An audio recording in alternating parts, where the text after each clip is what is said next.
반갑습니다, 여러분. 오늘도 행복하십시오. 성령 충만하시기를 빕니다.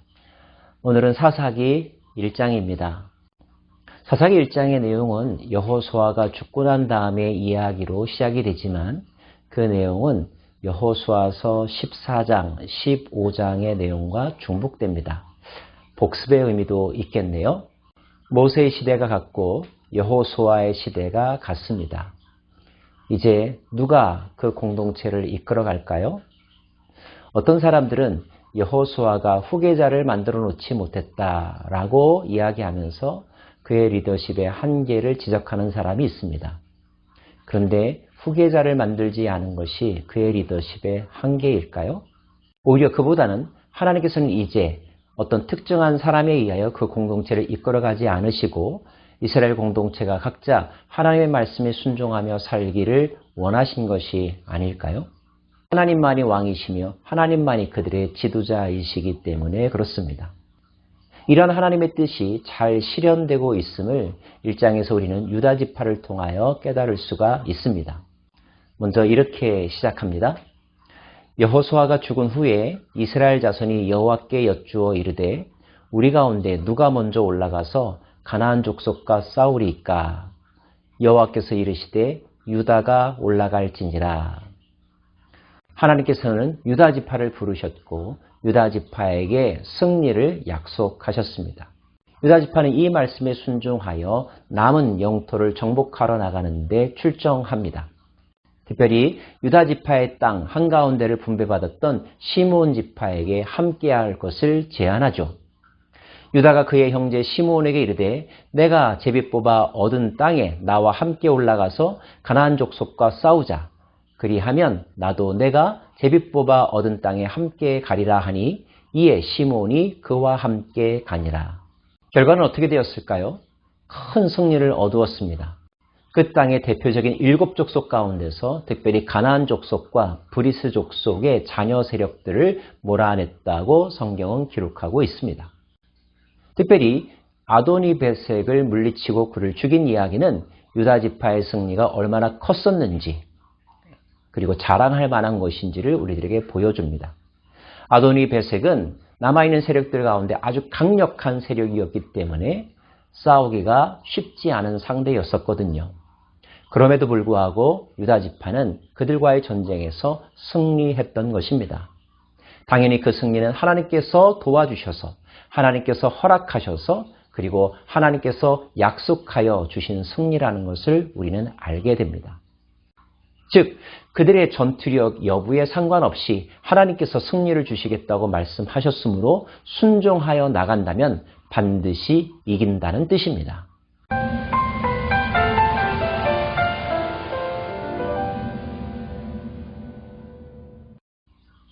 더불어서 유다 지파가 차지했던 성읍 가운데 기럇 아르바와 기럇 세벨에 관한 이야기도 나옵니다. 기럇 아르바가 헤브론을 의미한다는 것 기억하시나요? 헤브론을 점령하겠다고 나섰던 사람이 있었죠? 갈렙이었습니다. 가장 힘들고 어려운 성읍 가운데 하나였지만 갈렙은 자원하였고 그 전쟁에서 승리했음을 오늘 1장이 우리들에게 다시 한번 증언하고 있습니다. 기럇 아르바만을 정복하는 데서 그치지 않았습니다. 갈렙은 기럇 세벨까지 점령하기를 원했죠. 그래서 선봉에 설 사람을 찾습니다. 그 자에게 자기 딸을 주겠다고 약속하면서요. 그 전쟁에 나서서 승리를 거두고 갈렙의 딸과 결혼했던 사람, 그가 바로 온니엘이라고 하는 사람입니다. 온니엘의 아내는 갈렙의 딸 악사였고요. 장인다운 성품과 용맹과 신앙을 보여줬던 온니엘. 온니엘의 아내가 된 악사도 그의 아버지 갈렙만큼이나 진취적이고 적극적이고 용기 있는 사람이라는 것을 우리는 이미 살펴보았죠. 또한 성경은 유다 지파가 모세의 장인의 가족을 그들의 지파의 땅에 머무르게 했다는 것을 기록으로 남겨주고 있습니다.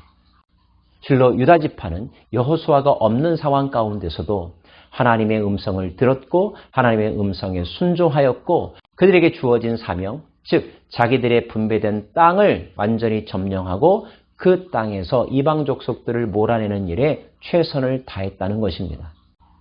얼마나 대견한 일입니까? 또 감사한 일입니까?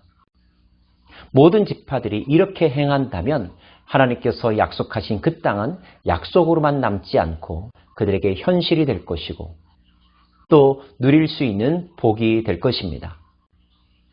하지만 안타깝게도 이것이 전부였습니다. 유다 지파에 관한 기록 이후에는 다른 지파들의 모습들이 기록되어 있는데 공통적으로 나오는 표현이 있습니다.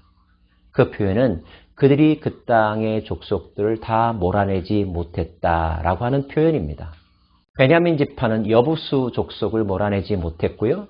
에브라임 지파는 게셈에 거주하는 가나안 족속을 쫓아내지 못했습니다. 아셀 지파도 납달리 지파도 단 지파도 그러했습니다. 왜 그들은 그 땅에 있는 족속들을 완전히 몰아내지 못한 것일까요? 상대가 너무 강해서였을까요?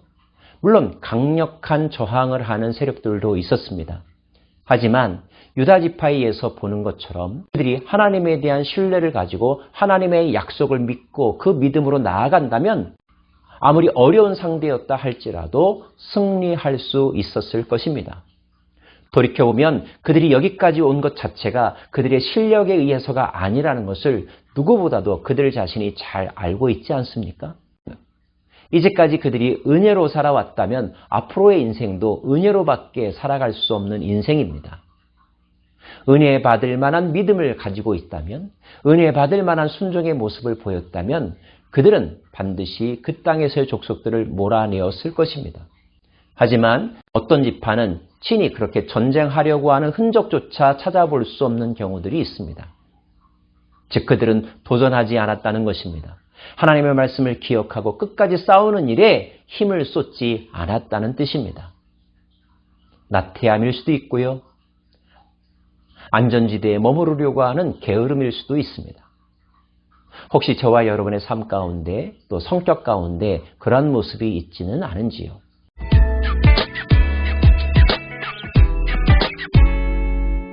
또 하나의 이유를 찾는다면 그것은 바로 실리적인 이유, 경제적인 이유 때문일 것이라고 추측 가능합니다. 왜냐하면 그들이 그 족속들을 멸하지 않고 그들에게 노역을 시켰다라고 하는 표현이 있기 때문입니다. 그들이 승리했지만 그들을 다 멸하지 않았다는 것을 의미하죠. 그들의 노동력이 탐났기 때문입니다. 이러한 모습은 마치 아간이 전쟁에서 승리했지만 그 전리품을 온전히 하나님께 드리지 아니하고 자기 이익을 챙기느라 숨긴 것과 다를 바가 없습니다. 필요 때문에, 경제적인 이유 때문에 그들은 하나님의 말씀을 완전히 순종하지 않았던 것이죠. 90%의 순종도 불순종이라고 하는 말이 있습니다.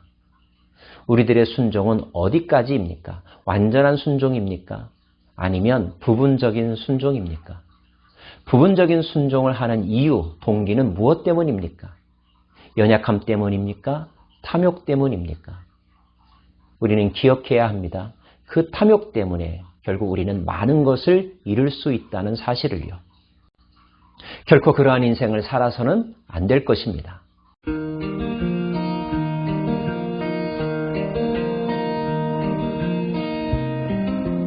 마지막으로 1장에서 한 가지 더 묵상하고 싶은 장면이 있습니다. 바로 요셉 지파가 그 땅을 정복하려고 할 때 아마도 에브라임 지파로 추측이 되는데요. 그들이 어떤 성을 점령하려고 정탐꾼을 보내었습니다. 그런데 그 정탐꾼에게 그 성의 이름 없는 한 사람이 중요한 정보를 제공해 줍니다.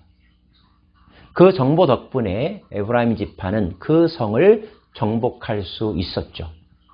정복하고 난 후에 정보를 제공했던 그 사람과 그의 가족을 살려주었고 그 가족은 햇사람의 땅에 가서 도시를 세우고 그곳에서 살았다라고 하는 기록입니다. 여리고성으로 보냈던 정탐꾼들을 도와줬던 사람이 바로 라합이었습니다. 그 라합은 정탐꾼들을 도와준 그 행위 때문에 여리고성이 무너질 때 생명을 보존할 수 있었죠. 오늘 말씀에 한 이름 모를 사람도 바로 그 라합과 같은 사람이었습니다. 그들은 하나님의 섭리를 알고 하나님의 뜻이 어디에 있는지, 하나님이 지금 누구 편을 들어주고 계신지를 정확하게 알았던 사람입니다. 그래서 많은 부담감과 위험이 있음에도 불구하고 모든 것을 포기하고 이스라엘 백성들, 즉 하나님의 백성들을 돕는데 그의 모든 것을 걸었던 것이죠. 저와 여러분도 인생을 맡기는 위대한 모험을 하고 있습니다. 바로 예수님에게 우리의 인생을 맡긴 것이죠. 예수님을 선택하고 그분을 믿는 일에 우리의 인생을 걸었습니다. 우리의 선택은 어떤 결과가 이어질까요? 우리는 이미 그 결과를 맛보고 있습니다. 그리고 완전한 결과를 궁극적으로 누릴 것입니다. 그것은 구원이며 영생이며 구원의 완성이며 하나님 나라일 것입니다.